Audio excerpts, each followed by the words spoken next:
Perintah Kaisar Naga. Bab 1651 sampai dengan 1660. Audiobook Novel Silat. Episode 166. Saya akan mengikuti instruksi. Master Sekte yang patah hati berulang kali setuju. Dev melirik Matt. Tuan Hu, bisakah kita masuk dan melihat-lihat? Matt lupa melihat pintu masuk yang gelap, dan menghela nafas. Pergilah, hidup dan mati adalah takdir dan kekayaan ada di langit. Jangan khawatir, kita akan mundur ketika kita melihat ada yang salah, kali ini hanya untuk menjelajahi jalan terlebih dahulu. Dev tersenyum ringan, lalu masuk lebih dulu. Begitu dia melangkah ke pintu masuk, Dev menyesuaikan aura di tubuhnya secara ekstrim, dan dia tidak berani ceroboh di sini. Kemudian Dev ingin mengirimkan indera spiritualnya untuk menjelajahi jalan, tetapi menemukan bahwa indera ilahi tidak dapat dilepaskan sama sekali. Dev dan Matt berjalan dengan hati-hati di setiap langkah. Tuan Hu, menurutmu apakah masih ada orang yang hidup di reruntuhan kuno ini? Dev tiba-tiba mengatakan ini. Mungkin, berkata. Matt mengangguk. Dev tertegun sejenak, lalu menatap Matt dengan tak percaya. Tuan Hu, ini adalah sekte yang ada ribuan tahun yang lalu. Apakah ada orang yang bisa hidup selama ribuan tahun? Mantra selalu berubah, dan semuanya adalah rahasia, sama seperti elisir. Jika kamu mengambil elisir, kamu bisa hidup selamanya. Apakah tidak ada jimat yang bisa membuat orang bertahan hidup selama ribuan tahun? Matt tersenyum ringan. Lalu seperti apa mantra ini? Apakah sama dengan yang kamu gambar? Perlu selembar kertas kuning. Dev bertanya dengan rasa ingin tahu. Jangan membandingkanku sepanjang waktu. Di mata master mantra sejati, triku bahkan bukan kentut. Mantra yang sebenarnya bisa dalam bentuk apa saja, bisa berupa benda apa saja, bahkan bisa menarik mantra dalam kehampaan, dan bahkan otak manusia bisa membuat mantra. Ini adalah mantra. Jika kamu bertanya padaku seperti apa mantra itu, bagaimana aku harus menjawabmu? Matt memandang Dev dan bertanya. Dev terdiam beberapa saat, dia hanya tahu sedikit tentang mantra, dan dia tidak tahu banyak tentangnya, hanya beberapa hal yang paling mendasar. Itulah mengapa dia menanyakan kata-kata yang begitu datar. Keduanya mengambil beberapa langkah ke depan dengan hati-hati, dan tiba-tiba seluruh reruntuhan mulai bergetar. Sialan, apakah itu akan runtuh? Matt mau tidak mau bersumpah. Pada saat ini, gelombang panas tiba-tiba melanda di depan Dev dan yang lainnya, diikuti dengan kobaran api. Ditemani oleh api, Dev dan yang lainnya melihat ada beberapa mayat tergeletak di tanah, jelas anggota jubah tembaga hitam dan sekte patah hati. Kembali. Dev menarik Matt, dan keduanya dengan cepat mundur. Namun dalam proses mundur, dinding batu di kedua sisi juga terbakar, dan seluruh pintu masuk berubah menjadi medan api yang menyala dengan api yang berkobar.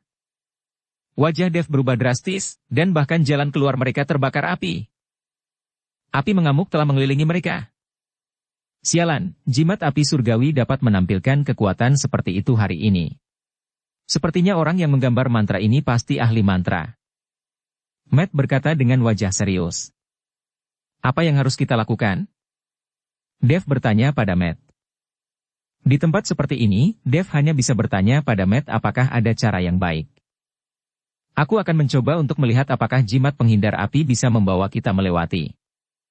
Setelah Matt selesai berbicara, dia mengeluarkan kuas tulis dari sakunya, menggigit ujung jarinya, lalu mengambil kuas tulis untuk dicelupkan ke dalam darahnya sendiri. Segera setelah itu, Matt berada di udara, tetapi dia melambaikan kuas. Segera, sebuah jimat muncul di udara, jimat itu bersinar dengan cahaya merah, dan akhirnya menyelimuti Dev dan Matt. Jalan. Matt menarik Dev, lalu bergegas maju. Dev memandang Matt dengan kaget, bukankah menurutku kamu bisa menggunakan kertas jimat? Matt memberi Dev tatapan kosong, sial, aku menyebut diriku sampah, itu kerendahan hati, jangan remehkan aku. Matt mengikuti Dev, menggunakan jimat penghindar api untuk memblokir gelombang panas api, dan terus berlari ke depan. Zizizi. Gelombang panas terus terngiang di telinga Matt dan Dev. Ledakan. Tiba-tiba, jimat penghindar api dihancurkan, dan kemudian nyala api bercampur dengan kekuatan yang menakutkan, menyerang mereka berdua. Dev dan Matt bahkan tidak punya waktu untuk menghindar. Itu langsung dibuang oleh kekuatan ini. Tubuh emas yang tidak buruk. Tubuh Dev bersinar dengan cahaya keemasan, dan cahaya keemasan yang samar berubah menjadi sisik, menutupi seluruh tubuh Dev. Saat Matt dibuang, dia langsung mengeluarkan jimat dari lengannya dan menempelkannya langsung ke tubuhnya. Kedua orang itu terkena gelombang panas, dan tubuh mereka berguling terus-menerus, tubuh mereka menabrak dinding batu, dan kemudian mereka didorong kembali oleh gelombang panas. Sama seperti ini, keduanya dilemparkan selama beberapa menit sebelum nyala api padam dan gelombang panasnya menghilang. Dev terbatuk, dan lambat laun menjadi takut, dia, seorang Wuhou Agung, dibuat berantakan. Jika bukan karena keputusan tegas Dev, dia mengaktifkan tubuh emas yang tidak bisa dihancurkan. Sekarang dia takut tidak ada satupun pakaian yang tersisa di tubuhnya, dan telah terbakar. Tuan Hu. Dev memandangi Matt yang tidak bergerak tidak jauh dari sana, dan bergegas membantu Matt berdiri. Hahaha. Pada dirinya sendiri. Melihat wajah Matt yang menghitam, Dev tidak bisa menahan tawa. Kampret, kamu masih bisa tertawa, kita berdua hampir mati. Matt memelototi Dev. Mantra di tubuh Matt dibakar, dan pakaiannya juga robek, tapi untungnya masih utuh. Untungnya, aku melindungi pakaianku, kalau tidak aku harus jujur padamu sekarang. Matt lega melihat pakaiannya baik-baik saja. Jika Anda telanjang, Anda akan malu dengan tuanmu. Aku baru saja memasuki pintu masuk. Aku bahkan tidak melihat gerbang sekte Tianfu. Aku menghadapi mantra yang sangat kuat. Bukankah lebih berbahaya di belakang? Dev mengerutkan kening dan berkata. Itu tidak perlu dikatakan, saya pikir kita sebaiknya kembali. Matt mulai mundur. Semuanya ada di sini, kita harus melihat gerbang sekte Tianfu sebelum kita berbicara. Dev mengaktifkan tubuh emas yang tidak bisa dihancurkan dan berjalan perlahan ke depan. Melihat ini, Matt hanya bisa mengeluarkan beberapa jimat dan menempelkannya di tubuhnya. Berkat leluhur tua, murid ini hanya datang untuk melihat dan tidak punya niat lain. Tolong jangan mempermalukan kami lagi. Matt terus melantunkan mantra. Mungkin juga apa yang dikatakan Matt benar-benar menjadi kenyataan, dan di sepanjang jalan, Dev dan Matt benar-benar tidak menghadapi bahaya. Segera, sebuah tanah terbuka muncul di depan mereka berdua, dan di tanah terbuka ini, sebongkah tembok yang hancur muncul. Sekilas, Anda akan menemukan bahwa telah terjadi perang di sini. Di antara runtuhan tembok, terdapat pos jaga yang menjulang tinggi, yang sepertinya menandakan bahwa tempat ini dulunya adalah sekte yang makmur dan megah. Benar-benar, gerbang sekte Tianfu, ini sekte Tianfu.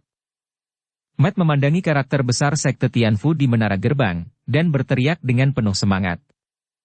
Kejutan melintas di mata Dev, dan dia langsung lari ke gerbang sekte Tianfu saat itu juga. Melihat ini, Matt hendak mengingatkan Dev, tapi Dev terkejut. Segera setelah itu, kekuatan yang kuat dan mendominasi menyerang, membuat Dev tidak dapat mengelak tepat waktu, dan langsung terlempar terbang. Aku baru saja akan mengingatkanmu, mengapa kamu begitu ceroboh, pasti ada misteri di sekte Tianfu hari ini. Jika kamu menerobos masuk seperti ini, kamu hanya mencari kematian. Matt buru-buru membantu Dev dan berkata. Dev menyeka darah dari sudut mulutnya, sedikit mengernyit dan berkata. Ini sangat menakutkan. Kekuatan yang ditunjukkan tadi mungkin tidak lebih buruk dari puncak Wuhou Agung. Kenapa kita tidak kembali dulu? Kita tidak menyiapkan apa-apa hari ini, aku khawatir tidak akan berhasil jika kita terburu-buru seperti ini. Matt membujuk Dev. Aku mencoba sekali, jika tidak berhasil, ayo kembali. Dev sedikit enggan, dan perlahan mendekati menara gerbang sekte Tianfu lagi. Kali ini, Dev berjalan dengan sangat hati-hati, mengerahkan kekuatan spiritualnya secara ekstrim di setiap langkahnya. Bersenandung.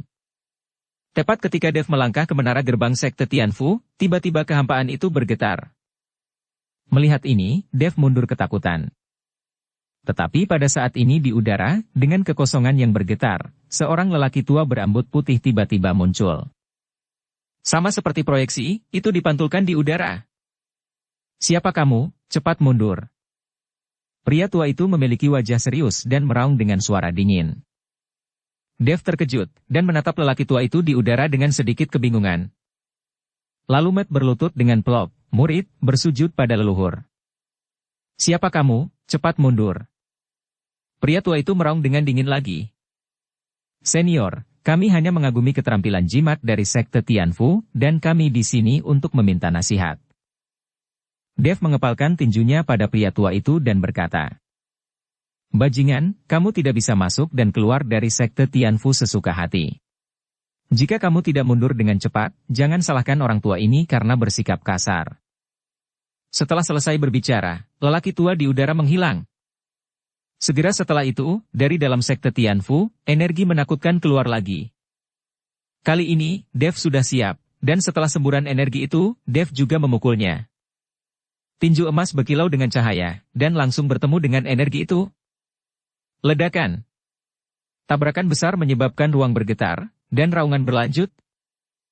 Dan Dev merasakan sesak di dadanya, dan tubuhnya terus mundur. Dev, ayo pergi, kita tidak boleh gegabah. Matt bangkit, meraih Dev, dan melarikan diri menuju reruntuhan. Aku tidak menyangka bahwa sebenarnya masih ada orang yang hidup di reruntuhan kuno ribuan tahun ini. Dev sangat terkejut, dia tidak pernah menyangka akan bertemu dengan seorang lelaki tua. Itu bukan orang hidup, itu hanya gambar yang telah diawetkan selama ribuan tahun dengan menggunakan mantra. Aku tidak menyangka bahwa ribuan tahun yang lalu, seseorang akan datang untuk merebut harta dari sekte jimat hari ini. Matt berkata dengan panik di matanya. Melihat Matt seperti itu, Dev bisa menebak seberapa besar ketakutan yang ada di hati Matt sekarang. Tampaknya kita perlu merencanakan dengan hati-hati dengan kejutan dari sekte Tianfu hari ini. Pantas saja relik sekte Tianfu ada di bagian belakang buku itu. Dev menghela nafas panjang. Tubuh Dev langsung dikalahkan. Dia memiliki pelindung tubuh emas yang tidak dapat dihancurkan, ditambah dengan fisiknya yang mesum. Tetapi meskipun demikian, dia tidak dapat menahan ledakan energi acak dari sekte Tianfu. Apa yang akan terjadi setelah itu, tidak ada yang berani memprediksi, tidak ada yang bisa memprediksi.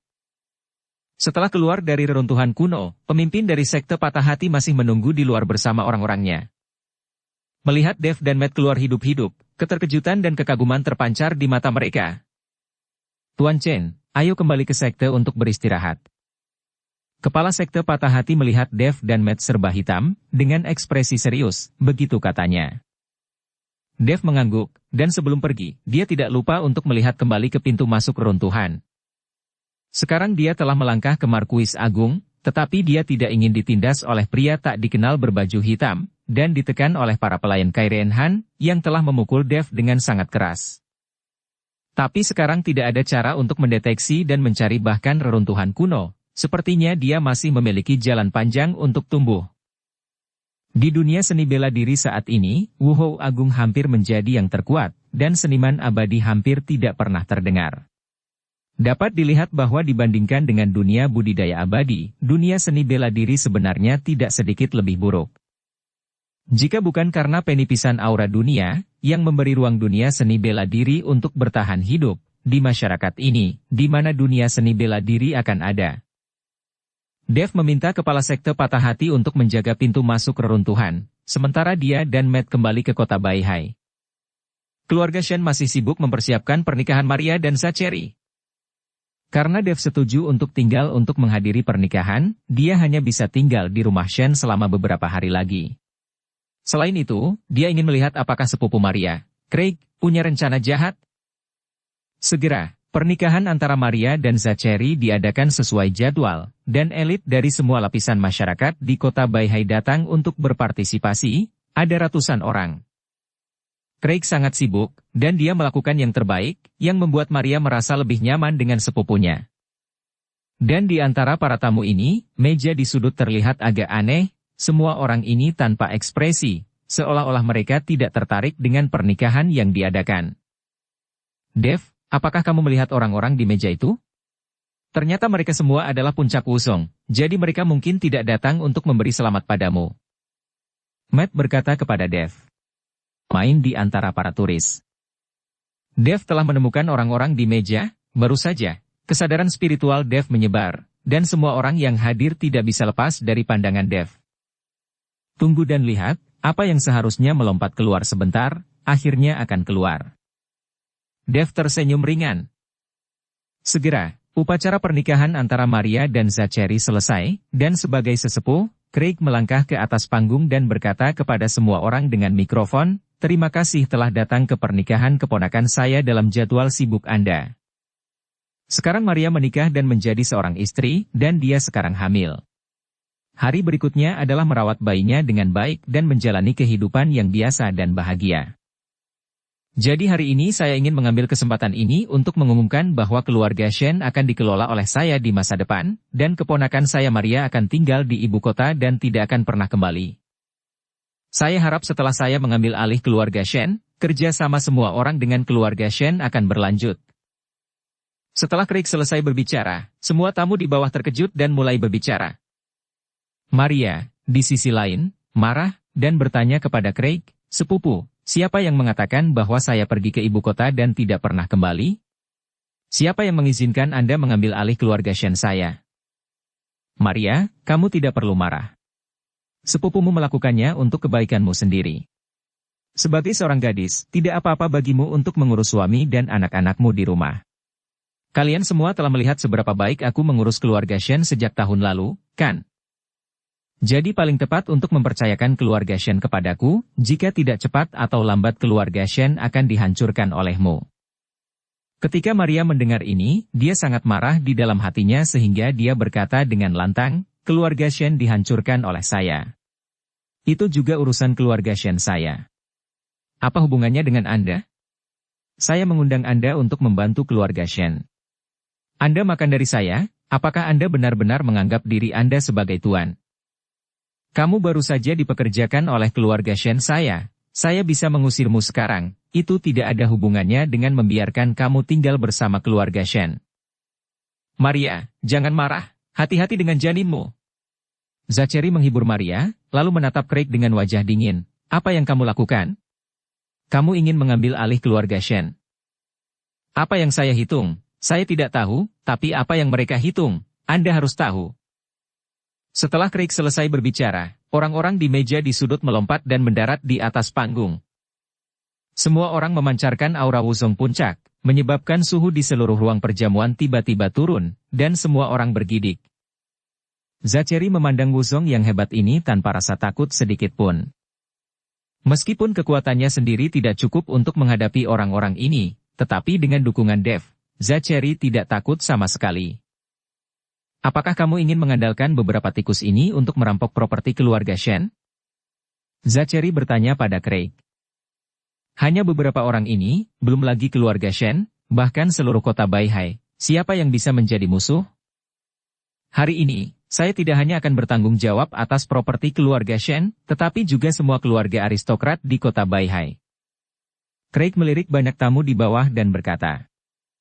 Ketika mereka mendengar bahwa Craig ingin mengintervensi harta keluarga lain, beberapa orang langsung menjadi tidak senang. "Kamu? Apakah kamu ingin ikut campur dalam bisnis keluarga lainnya?" Seorang pria parubaya yang tinggi kurus menghina dan menuduh Craig. Tapi begitu suara itu selesai berbicara, Craig melompat dan berdiri di depan pria parubaya yang tinggi dan kurus itu. "Engah!" berkata. Tanpa ragu sedikit pun, Craig menembus dada pria itu dalam sekejap, dan dengan paksa menggali jantung yang berdarah itu. Melihat pemandangan berdarah ini, semua orang sangat ketakutan hingga tidak berani bernapas. Melihat penampilan semua orang, wajah Craig sedikit ganas dan sombong. Siapa yang berani berbicara terlalu banyak, inilah akibatnya. Craig mengangkat jantung merah darah dan berteriak keras. Pada saat ini, wajah Maria menjadi sangat jelek, sementara Zachary dengan erat melindungi Maria, menatap Craig dengan dingin. "Craig, izinkan saya memberitahu Anda tidak bisa mengambil alih keluarga Shen, dan jangan berpikir bahwa Anda tidak terkalahkan. Jika Anda berada di ibu kota dengan kekuatan Anda hanyalah sampah." Zachary mengutuk Craig. "Haha, kamu benar. Kemampuanku memang tidak ada apa-apanya di ibu kota, tapi ini bukan ibu kota. Siapa yang bisa menghentikanku di sini?" Craig tertawa angkuh. "Saya bisa." Dan berteriak keras. Pada saat ini, Dev berdiri dan perlahan berjalan ke atas panggung. "Tuan Chen." Melihat Dev berdiri, Zachary buru-buru melangkah maju dan berteriak. Dengan Dev di sekitar, orang-orang di depan mereka hanyalah badut. Kamu? Craig menatap Dev. Nak, apakah kamu mencoba menghentikanku? Biarkan aku memberitahumu, jika kamu tidak ingin mati, pergilah. Lalu bagaimana jika aku ingin mati? Dukung channel Novel Silat dengan subscribe, follow, like, komen dan share. Dev memandang Craig dan berkata sambil tersenyum. Jika kamu ingin mati, maka aku akan memenuhimu. Saat dia mengatakan itu, napas Craig melonjak, lalu dia menampar Dev dengan telapak tangannya. Dev berdiri tak bergerak, dengan tangan di belakang, matanya penuh penghinaan. Kali ini, Craig bahkan lebih marah. Ledakan. Craig menampar dada Dev dengan keras. Sangat disayangkan bahwa Dev tidak bergerak sama sekali, dan bahkan ekspresi wajahnya tidak berubah, tetapi pergelangan tangan yang lolos langsung patah karena syok. Ini. Craig kaget, sementara yang lain memandang Dev dengan tak percaya. Melihat ekspresi kaget Craig, Dev mengangkat mulutnya sedikit, aku ingin mati, apakah kamu ingin melakukannya lagi? Wajah Craig sangat jelek, dan dia menggertakkan giginya dengan kuat. Aku juga ingin mati, jadi berikan padaku juga. Pada saat ini, Matt melompat dan mendarat di atas panggung, lalu menatap Dev dan berkata, Oke, kamu jangan berpura-pura memaksa, izinkan aku kali ini. Tidak banyak adegan seperti ini untukku. Pura-pura agresif di depan ratusan orang, dipikir-pikir asik juga. Dev memandang Matt, sedikit tercengang, tapi dia menyingkir dan membiarkan Matt berdiri menghadap Craig. Nak, kakek ingin mati, tapi aku tidak bisa mati. Beri kakek kesempatan, dan aku berjanji tidak akan melawan. Matt meletakkan tangannya di belakang dan berkata kepada Craig.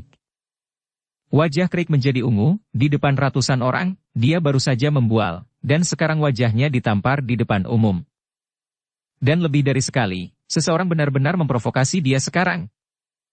Ratusan tamu penonton menyaksikan adegan ini, masing-masing dengan ekspresi yang sangat kaya di wajah mereka. Mereka tidak pernah berpikir bahwa hal seperti itu akan terjadi. Jangan menipu orang terlalu banyak. Craig menggertakkan giginya, dan nafas di tubuhnya membengkak lagi. Saya melihat cahaya menempel di tangan Craig, dan semua energi terkonsentrasi di telapak tangan. Melihat ini, Matt tidak bisa menahan cemberut. Sial, kenapa kamu tidak memukul sekarang? Apakah kamu benar-benar mengincarku? Matt hanya berada di puncak alam inti emas, yaitu puncak Wuzong. Jika dia tidak menggunakan Mantera, meskipun dia bisa menahan telapak tangan Craig, itu pasti tidak akan mudah. Itu sebabnya Matt mengutuk Craig dengan sangat tidak puas, dan kemudian menarik Dev dan berkata, Sebaiknya kamu datang, cucu ini tidak berbicara tentang seni bela diri. Craig juga sangat marah, ini perkelahian, tamparan adalah perbedaan antara hidup dan mati, itu bukan sandiwara. Dev tersenyum, lalu dengan santai berdiri di depan Craig. Pada saat ini, Craig berada di ambang kehancuran, dan tidak punya pilihan selain melakukannya. Nak, matilah. Craig menampar telapak tangannya, dan cahaya yang tersisa di telapak tangannya menghantam dada Dev dengan bang. Dev tidak bergerak, tapi Craig dikirim terbang oleh kekuatan kejut yang sangat besar. Tubuh Craig membanting meja dengan keras, menghancurkan meja menjadi berkeping-keping, menakuti banyak tamu untuk menghindar dengan tergesa-gesa. Seteguk darah keluar dari mulut Craig, dan nafas di tubuhnya menghilang seketika. Melihat pemandangan ini, para tamu di sekitarnya tanpa sadar bertepuk tangan. Melihat semua orang memandang Dev dengan kaget dan bertepuk tangan untuk Dev, Matt sedikit kecewa dan berkata, Sialan, aku berpura-pura lagi olehmu. Terlihat bahwa Matt sangat ingin berpura-pura agresif di depan orang-orang ini. Craig sangat marah sampai giginya sakit, dia berdiri dengan sekuat tenaga, menggertakkan giginya dan berkata, Wah, kamu sudah mati kali ini. Izinkan saya memberitahu Anda, saya adalah anggota sekte patah hati. Sekte kami guru pasti akan membunuhmu. Ketika Dev mendengar tentang sekte patah hati, dia langsung tertawa, apakah kamu benar-benar anggota sekte patah hati? Iya, apakah kamu takut? Craig mengangkat mulutnya dan berkata. Dia berpikir bahwa tidak akan ada seorang pun di kota Baihai yang tidak takut dengan sekte patah hati. Aku takut pada ibumu. Dev mencibir, lalu menatap Matt dan berkata.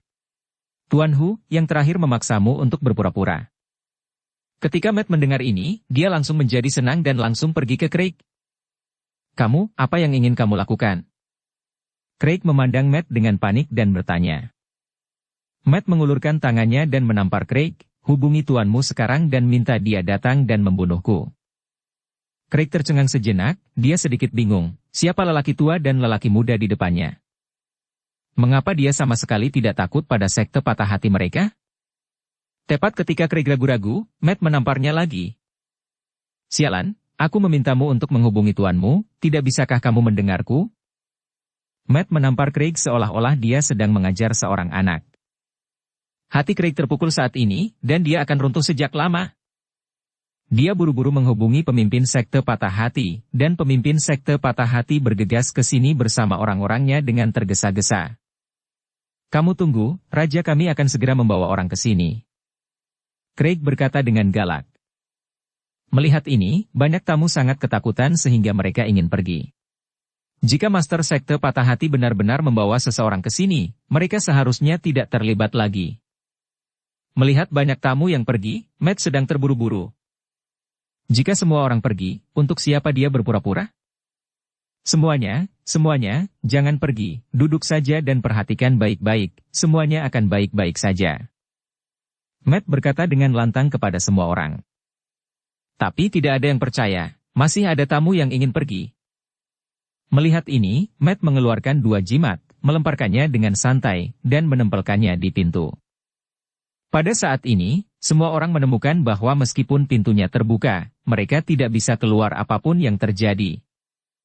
Aku bilang, tidak ada dari kalian yang harus pergi, tapi kalian tidak mendengarkan dan bersikeras memaksaku untuk mengambil tindakan. Pergi dan duduk dengan patuh, aku berjanji semua orang akan baik-baik saja. Matt berkata dengan percaya diri. Melihat ini, semua orang hanya bisa duduk dan menunggu Master Sekte Patah Hati tiba. Segera, Patriark Sekte Patah Hati datang bersama seseorang, dan berteriak keras begitu dia memasuki pintu, Craig, siapa yang berani memandang rendah Sekte Patah Hati kita? Craig bergegas, pemimpin, itu mereka ingin aku meneleponmu. Pemimpin Sekte Patah Hati melihat ke arah jari Craig, ketika dia melihat Dave dan Matt, wajahnya berubah menjadi hijau. Aku meremehkanmu Sekte Patah Hati, ada apa? Matt yang berjalan santai menuju tuan dari Sekte Patah Hati. Cucu, ini tuan kami, kamu berani menjadi gila, tunggu saja. Melihat Matt masih gila, Craig meraung. Tapi sebelum dia selesai berbicara, wajahnya ditampar keras oleh Patriark Sekte Patah Hati. Sialan, bajingan, beraninya kamu tidak menghormati Tuan Hu? Setelah Master Sekte yang Patah Hati selesai berbicara, dia segera berkata dengan senyum di wajahnya, Tuan Hu, saya tidak tahu Anda ada di sini, itu karena bawahan saya bersikap kasar. Setelah ditampar, Craig tercengang saat melihat bahwa tuannya bersikap sopan kepada Matt. Dan para tamu itu juga memandang Matt dengan heran, mata mereka penuh kecemburuan dan kekaguman. Merasakan pandangan semua orang, Matt merasa sangat bahagia. Bukan karena bawahanmu bersikap kasar, tapi dia ingin mengambil alih keluarga Shen.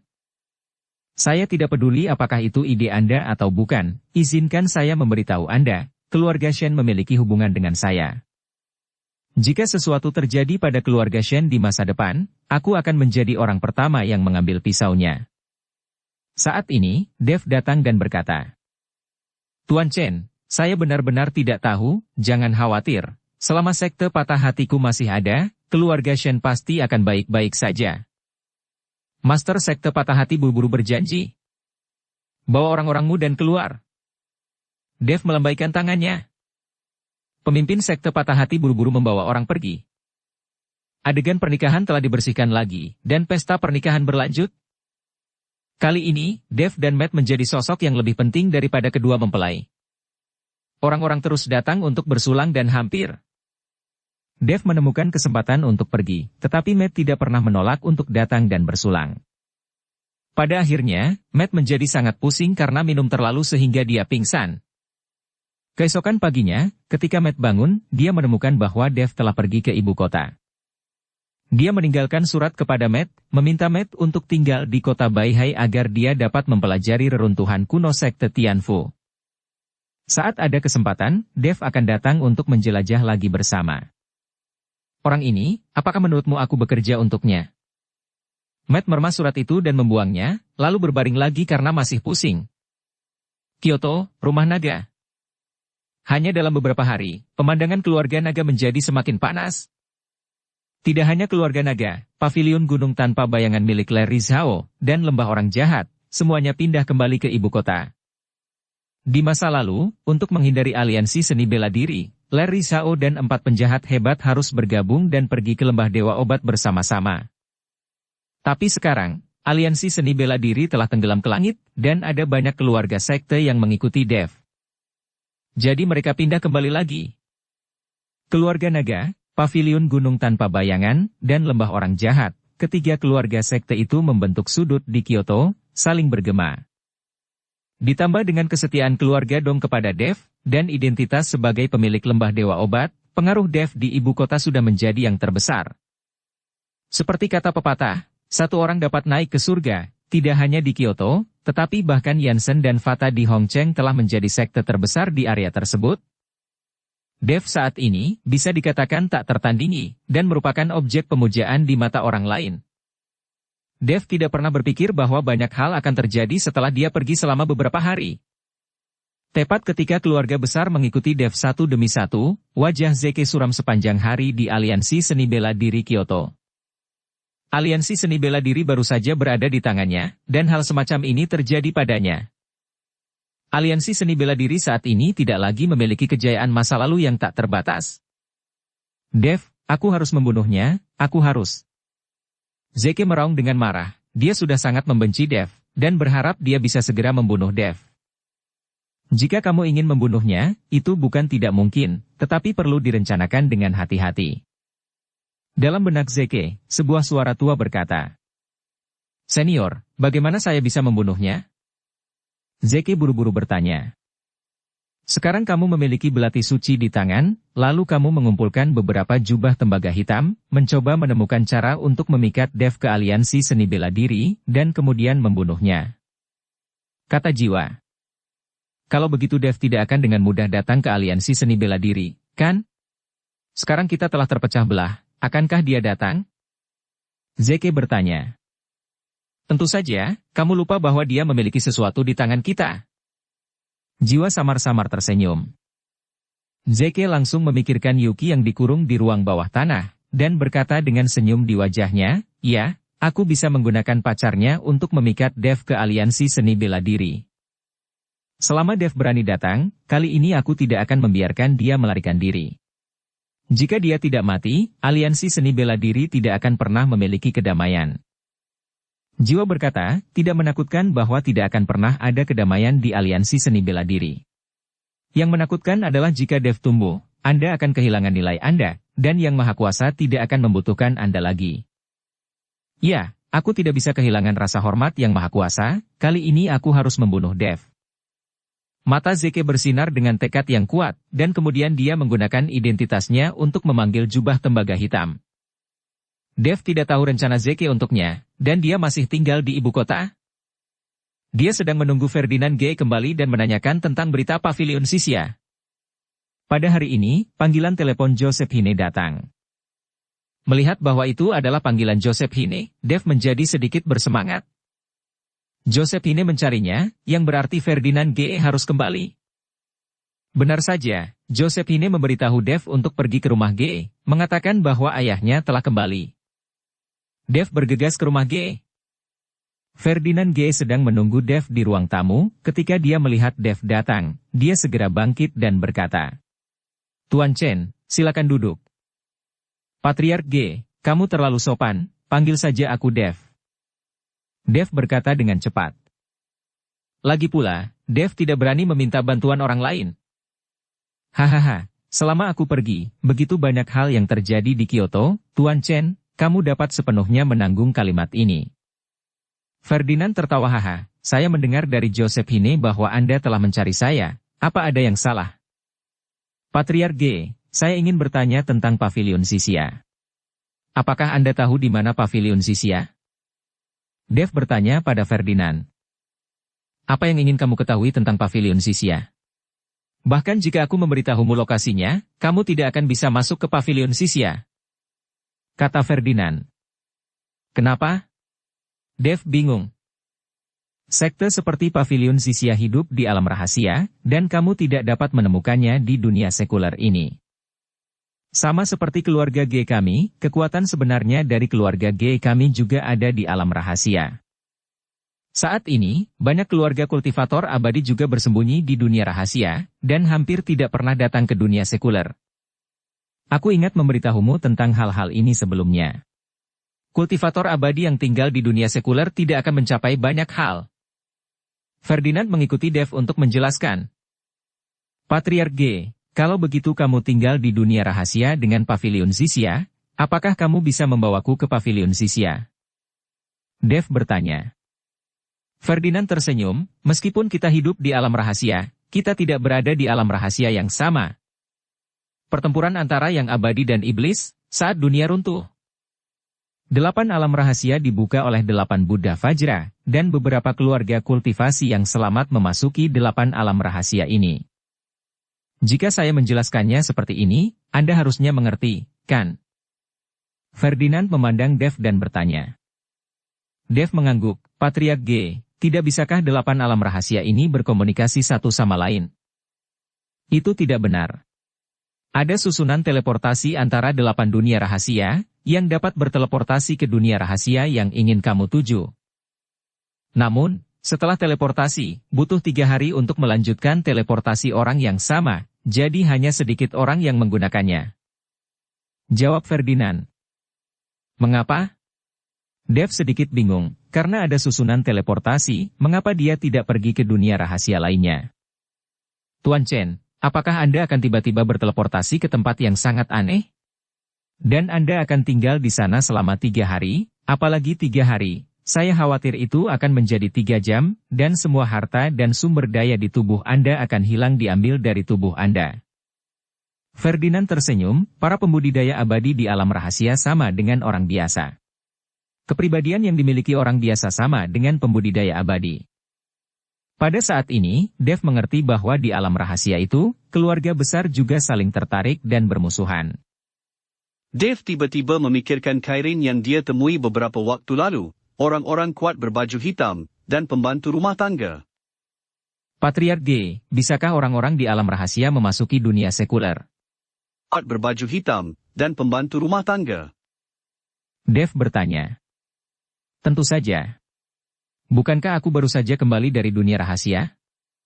Namun, orang-orang di alam rahasia jarang datang ke dunia sekuler, karena begitu orang di alam rahasia datang ke dunia sekuler, setelah jangka waktu tertentu, kekuatan mereka akan mandek, atau bahkan mundur.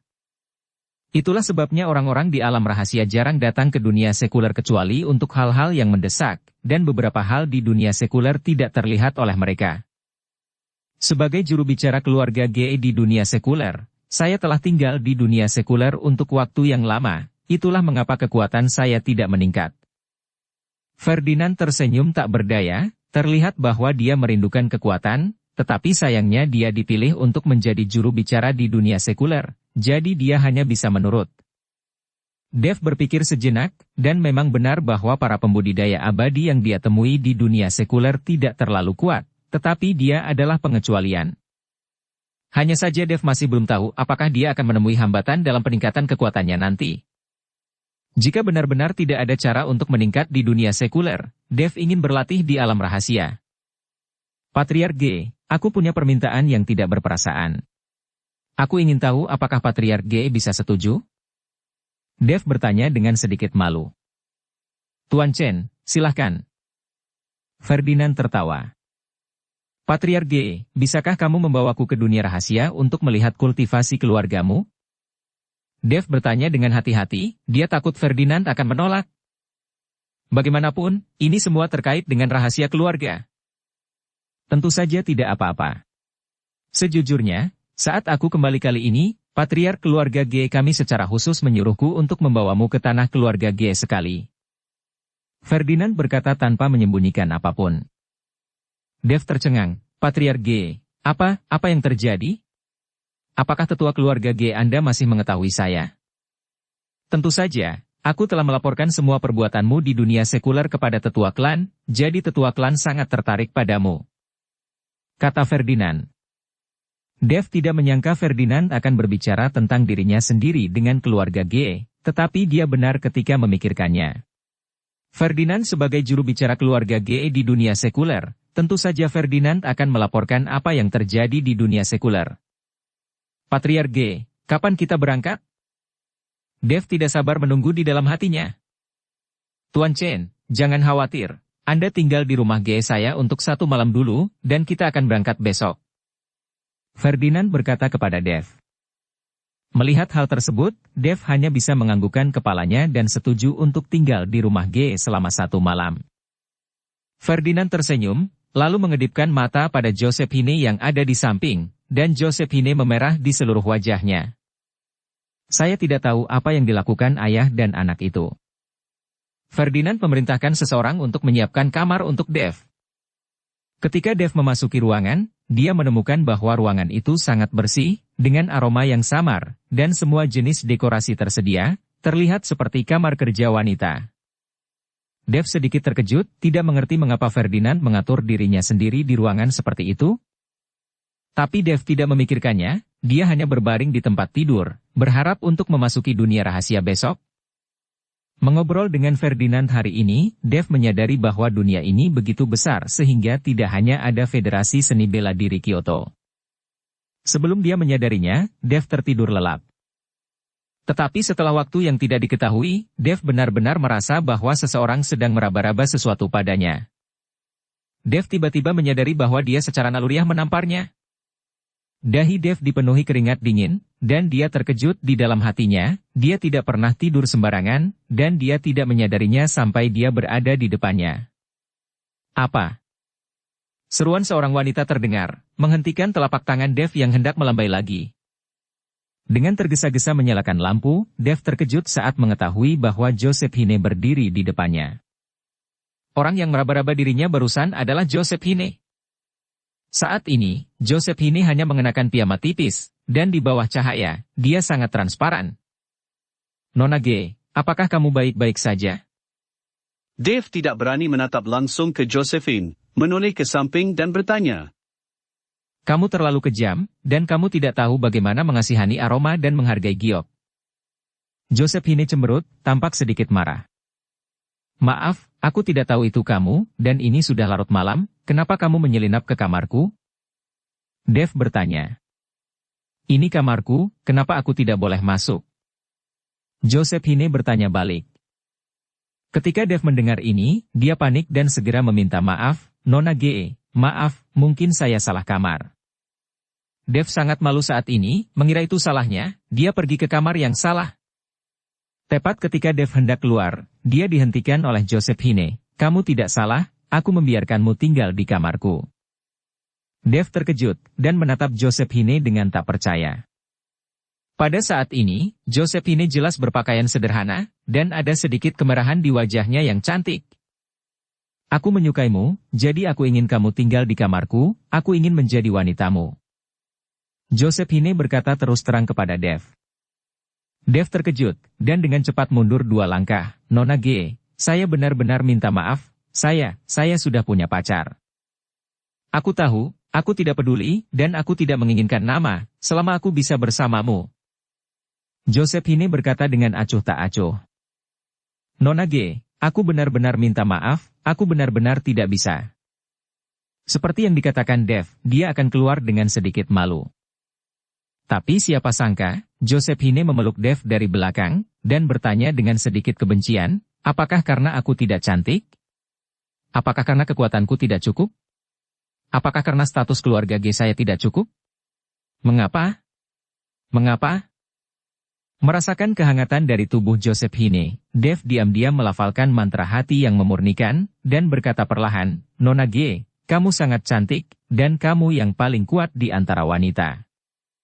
Keluarga Gemu juga berstatus di Kyoto, tapi, hanya saja pacarku masih dipenjara oleh aliansi seni bela diri, dan aku hanya ingin menyelamatkannya sekarang. Dev dengan lembut membuka tangan Josephine, mencoba melepaskan diri dari pelukan Josephine. Aku benar-benar tidak menginginkan apa-apa. Sungguh, kamu bisa menggunakan aku sebagai alat untuk curhat. Kenapa pacarmu bisa mendapatkanmu, tapi aku tidak bisa? Aku menyukaimu, aku sangat menyukaimu, aku menyukaimu sampai setiap malam adalah bayanganmu. Apakah kamu pikir aku murah sekarang? Tapi aku tidak peduli. Kamu tahu berapa banyak orang di Kyoto yang mengejarku, tapi aku bahkan tidak melihat mereka. Aku perempuan, dan aku sangat aktif. Mengapa kamu tidak mengasihaniku? Joseph Hine menangis, dan air mata tidak bisa berhenti mengalir. Bersambung ke episode 167. Dukung kami dengan subscribe, follow, like, komen dan share. Terima kasih.